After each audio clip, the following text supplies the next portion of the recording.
చైతన్య రథం వీక్షకులకు స్వాగతం, నమస్కారం. నేటి మన చైతన్య రథంలోని ప్రధానాంశాలు: వర్షాకాలంలోనూ పనులు ఆగొద్దు, అమరావతి నిర్మాణంపై మంత్రి నారాయణ సమీక్ష, విమాన ఘటనపై తప్పుడు ప్రచారం చేయొద్దంటున్నారు మంత్రి రామ్మోహన్ నాయుడు. తుది నివేదిక రాకుండా ఎలా అంటారు? ఏఐబిపై నాకు పూర్తి నమ్మకం ఉంది, కేంద్ర మంత్రి కింజరాపు రామ్మోహన్ నాయుడు. లిక్కర్ స్కామ్ లో మిథున్ రెడ్డి పాత్ర స్పష్టం, మద్యం ఆదాయానికి గండి కొట్టారు, మనీ ట్రయల్లో పాలు పంచుకున్నారు, దోపిడీ అమలుకు సత్యప్రసాద్ను వాడారు, అరెస్ట్ గ్రౌండ్ లో సంచలన విషయాలు బయటపెట్టిన సిట్, ఆగస్టు వరకు రిమాండ్ విధించిన కోర్టు, ఈవెంట్ మేనేజ్మెంట్ కు కొత్త రూపు తీసుకొస్తామన్నారు మంత్రి కందుల దుర్గేష్, పర్యాటకాభివృద్ధిలో భాగస్వాములను చేస్తాం, వచ్చే నెలలో తిరుపతిలో టూరిజం కాంక్లేవ్, 2024 ఎన్నికల సమయంలో మాచర్లలో జరిగిన దౌర్జన్య కాండ, హింసాకాండ చూసాం. ఆ మాచర్ల నియోజకవర్గంలో ముగ్గురు పోరాట యోధులు, ఒకరు మంజులారెడ్డి గారు, 2 మాణిక్యాలరావు, 3 శేషగిరిరావు. పోలింగ్ బూత్ లో వైఎస్ఆర్ కాంగ్రెస్ పార్టీ నాయకుడు పిన్నెల్లి రామకృష్ణారెడ్డి దౌర్జన్యాలను, దుర్మార్గాలను అడ్డుకున్నందుకు వారి ముగ్గురిని ఎలా హింసించారో,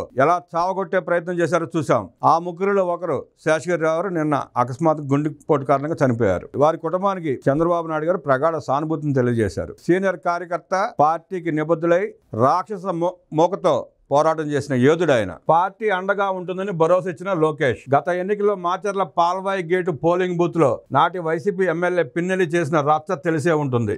ఈవీఎంలను ధ్వంసం చేస్తున్న ఆయనను టీడీపీ కార్యకర్త, పాల్వాయి గేటుకు చెందిన నంబూరి శేషగిరిరావు అడ్డుకుని ప్రతిఘటించారు. అప్పట్లో ఆ వీడియో వైరల్ అయింది. కాగా ఆదివారం శేషగిరిరావు గుండెపోటుతో మృతి చెందారు. దీనిపై చంద్రబాబు, లోకేష్ స్పందించారు. పోరాట యోధుడిని కోల్పోవడం బాధాకరం, ఆయన కుటుంబానికి తెలుగుదేశం పార్టీ అండగా ఉంటుందని తెలిపారు. కర్మయోగిలో ఏపీకి మొదటి స్థానం, 6 నెలల్లోనే ప్రగతి పదం, సీఎం చంద్రబాబు దూరదృష్టి ఫలితం, పాలన వేగవంతంలో మార్గదర్శకం, ఉద్యోగులకు డిజిటల్ శిక్షణలో ముందంజు, పరిపాలనలో ప్రజలకు సేవలు అందించేందుకు ప్రభుత్వ ఉద్యోగులకు నైపుణ్య వృత్తిపరమైన శిక్షణ కార్యక్రమానికి కేంద్ర ప్రభుత్వం శ్రీకారం చుట్టింది. ఐజీఓటీ కర్మయోగి పేరిట ప్రారంభించిన డిజిటల్ శిక్షణలో ఆంధ్రప్రదేశ్ కేవలం 6 నెలల కాలంలోనే దేశంలో మొదటి స్థానంలో నిలిచింది. రాజస్థాన్, మహారాష్ట్ర వంటి రాష్ట్రాలను వెనక్కి నెట్టి ఏపీ మొదటి స్థానంలో నిలిచింది.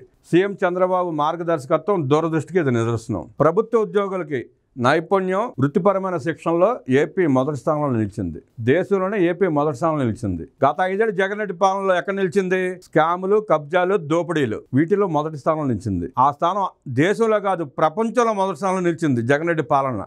దోపిడీలో అది నాటి పాలకుడికి నేటి పాలకుడికి తేడా. నాటి పాలకుడు జగన్మోహన్ రెడ్డి ఉద్యోగాలని అడ్డం పెట్టుకుని వాళ్ళని ఇరికించి దోచుకునే విధానం చూసాం. ఆనాటి ఐఏఎస్లు, ఐపీఎస్లు ఎలా జైళ్ల పాలే మగ్గుతున్నారో చూస్తున్నాం. నేటి పాలన చూస్తున్నాం. అది దోపిడీదారుడికి, ముఠానాయకుడికి, దార్శనికుడికి ఉన్న తేడా. మీ స్పందన బేష్, మంచి కార్యక్రమానికి మద్దతు పలికారు. తలసేమియా రన్ పై సీఎం చంద్రబాబు. విశాఖ నగర ప్రజలకు అభినందన. తలసేమియా బాధితుల కోసం ఎన్టీఆర్ ట్రస్ట్ చైర్మన్ నారా భువనేశ్వరి ఆధ్వర్యంలో విశాఖలో నిర్వహించిన రన్ విజయవంతమైంది. దీనిపై సీఎం చంద్రబాబు స్పందించారు. బాధితులకు అండగా నిలవాలనే ప్రయత్నానికి ప్రజల నుంచి వస్తున్న స్పందనకు వందనాలు. ఒక మంచి కార్యక్రమానికి మద్దతుగా నిలిచిన అందరికీ ధన్యవాదాలంటూ ఎక్స్ వేదికగా పోస్ట్ చేశారు సీఎం చంద్రబాబు. అల్పపీడన ద్రోణితో హెచ్చరికలు, అప్రమత్తంగా ఉండాలని సూచనలు. విజయవాడలో కుండపోత వర్షం, విమానాల ల్యాండింగ్ కు అడ్డంకులు, పోటీ పరీక్షలకు ఉచిత శిక్షణ ఇవ్వబోతా ఉంది కూటమి ప్రభుత్వం.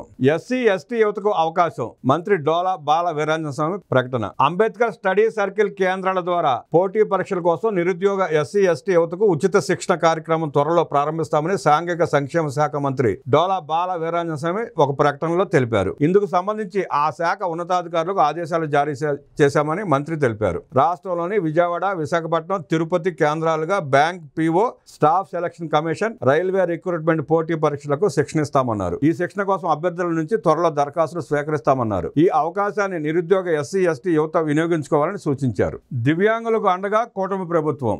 దివ్యాంగుల సంక్షేమాన్ని కూటమి ప్రభుత్వం అత్యంత ప్రాధాన్యంగా తీసుకుంటున్నట్లు రాష్ట్ర వ్యవసాయ శాఖ మంత్రి కింజరాపు అచ్చెన్నాయుడు తెలిపారు. టెక్కలి ఎంపీడీఓ కార్యాలయంలో దివ్యాంగులకు ఉపకరణాలు పంపిణీ కార్యక్రమం జరిగింది. ఈ సందర్భంగా మంత్రివర్యులు మాట్లాడుతూ దివ్యాంగుల జీవితాలను మెరుగుపరచడానికి ప్రభుత్వం అనేక పథకాలు అమలు చేస్తోందని చెప్పారు. బ్యాటరీ, 3 చక్రాల వాహనాలు, వినికిడి యంత్రాలు, కృత్రిమ కాళ్లు వంటి ఉపకరణాల కోసం సుమారు 3,50,00,000 నిధులను airport authority of India corporate social responsibility కింద కేంద్ర పౌర విమానయాన శాఖ మంత్రి కింజరాపు రామ్మోహన్ నాయుడు మంజూరు చేయడం హర్షణీయమని ఆయన అభినందించారు. టెక్కల డివిజన్ లోని ఆల్ ఇన్కో సంస్థ తయారు చేసిన 73 లక్షల విలువైన 352 ఉపకరణాలను దివ్యాంగులకు పంపిణీ చేయనున్నట్లు తెలిపారు. ఏ రాష్ట్ర రాష్ట్రంలో లేని విధంగా దివ్యాంగుల పెన్షన్ 500 నుంచి 6,000కు పెంచిన ఘనత కూటమి ప్రభుత్వానికి దక్కుతుందని పేర్కొన్నారు. కిడ్నీ, లివర్ వంటి దీర్ఘకాలిక వ్యాధులతో మంచాన పడిన వారికి 15,000 రూపాయల పెన్షన్ అందజేస్తున్నామని గుర్తు చేశారు. జిల్లాలో దివ్యాంగుల పట్ల ప్రత్యేక శ్రద్ధ చూపుతూ మోటారు వాహనాలను అందించిన ఘనత కేంద్ర మంత్రి రామ్మోహన్ నాయుడుకి దక్కుతుందని మంత్రి తెలిపారు. అర్హులైన ప్రతి దివ్యాంగుడికి అవసరమైన ఉపకరణాలను అందించేందుకు ప్రభుత్వం సిద్ధంగా ఉందని స్పష్టం చేశారు.